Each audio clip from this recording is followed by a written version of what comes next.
If you like our video, click the button to subscribe to our channel and get easy access to new content. To see our full suite of ad-free video courses, instruction manuals, and quick reference guides, visit us at www.teachucomp.com. You can add text to any shape you have drawn within a publication page in Publisher.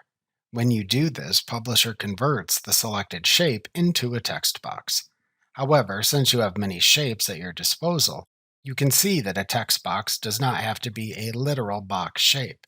This technique lets you create text circles, text triangles, and other types of text-containing shapes.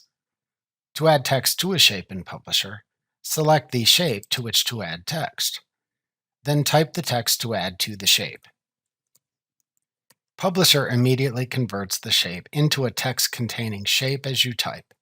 At that point, notice that the Text Box Contextual tab then appears in the ribbon in addition to the existing Shape Format Contextual tab.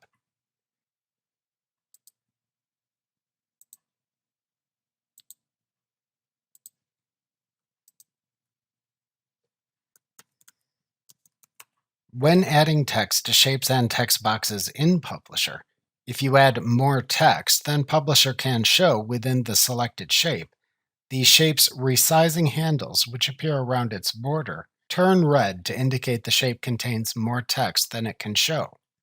An ellipsis mark also appears on the border of the shape to let you know the text is overflowing the shape's border.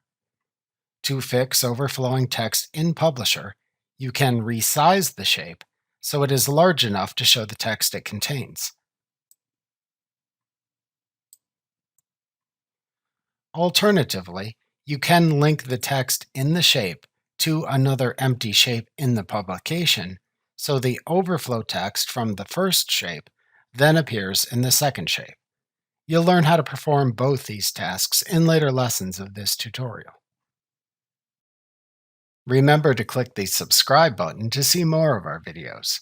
See our full suite of courses, instruction manuals, and quick reference guides at www.teachucomp.com.